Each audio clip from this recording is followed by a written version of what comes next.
Hey y'all, I'm author of Real Eyes, Real Lies, Real Lies, Devin Marie.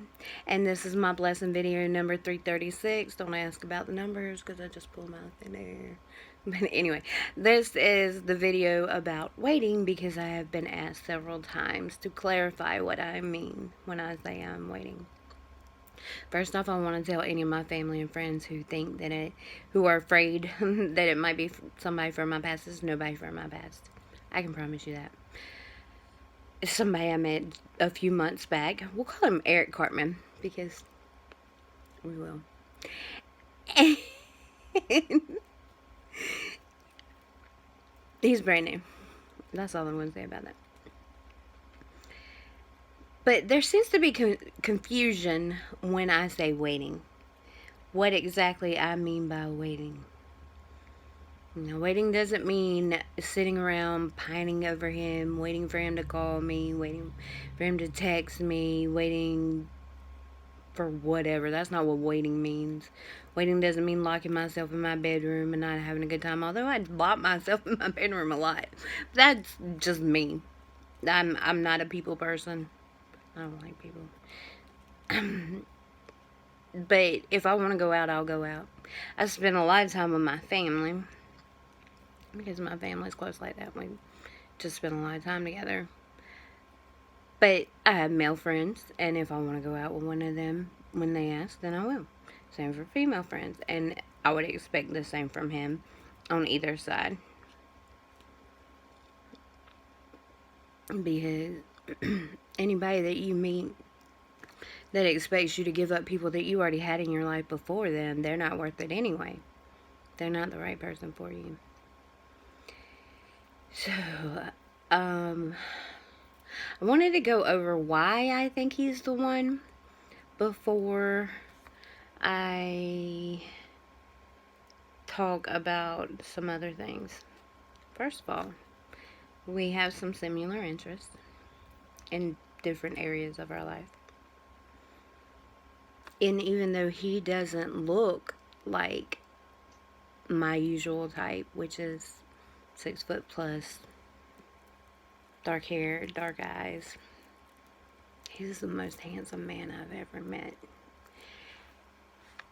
And I know we don't know a lot about each other, but there's a very strong connection and a very strong desire to want to know more.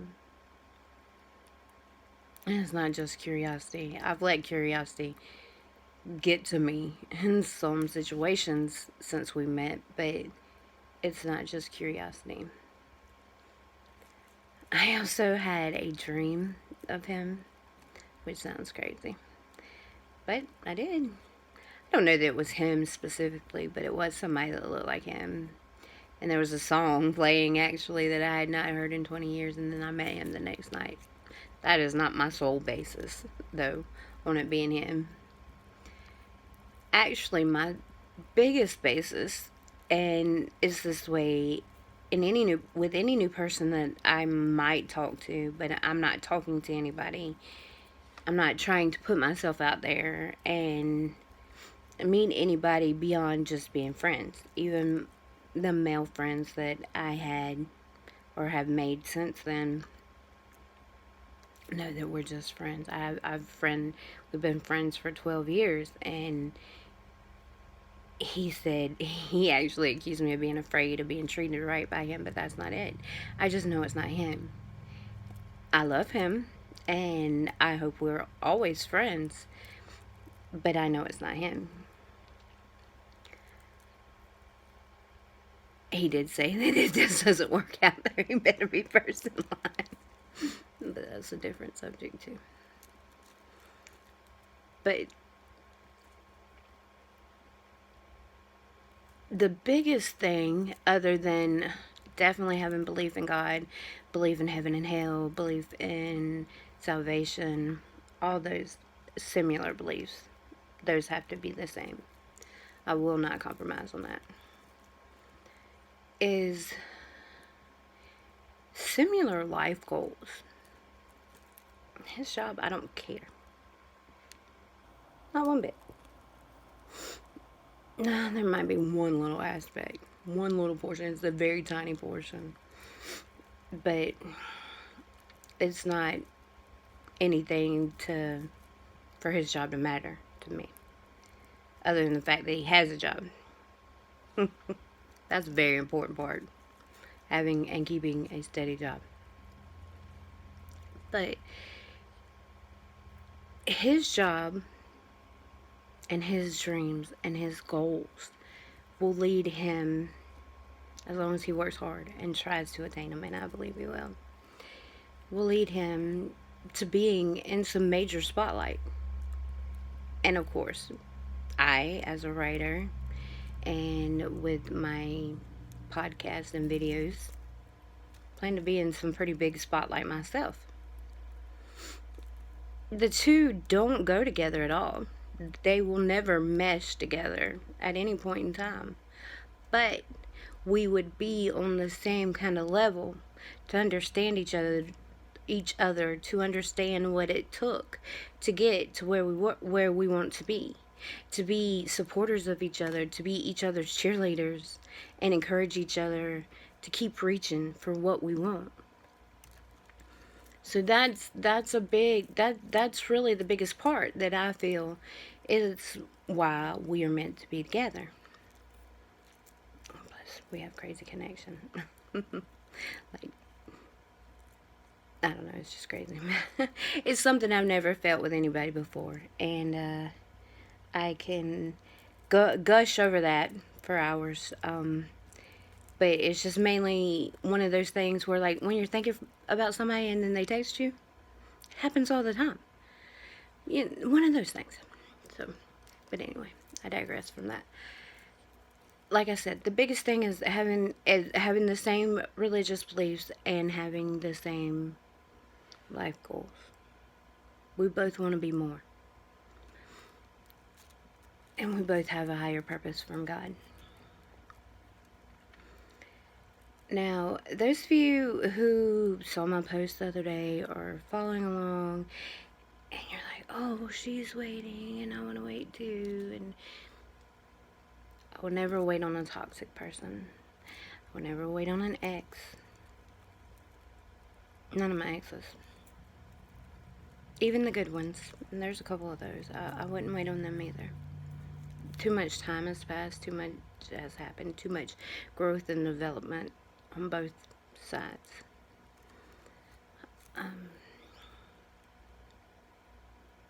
People can change. They can if they want to change. But you should not sit around waiting for them to change. You should live your life. And that's what waiting is. Waiting is deciding to live your life, but not committing, or in my case, even being physical or intimate with anybody else until God says the time is right for me and him to be together. Because that's really what God says anyway. You wait till marriage, you save yourself, you keep yourself pure for that person. And obviously, I can't be pure anymore, but I can try my best to stay as pure as possible until God says y'all will be together. Now, several people have asked me, what if you're wrong? What if you misunderstood what God was saying? Okay, so I'm over here waiting for Eric Cartman, who is on a similar life path and working hard on himself and trying to make himself a better person and fixing things in his life that have been broken. And while I'm waiting on him, I'm doing the same thing in my life. I'm trying to be a better person. I'm fixing what has been broken. I'm mending relationships that need to be mended. I'm doing all of that, and I'm becoming a better person. And Kenny, I don't know, comes out of left field, hair blowing in the wind, angels singing, light glowing around him. I don't know. Something to make me forget. Something to make me say, Eric Cartman who?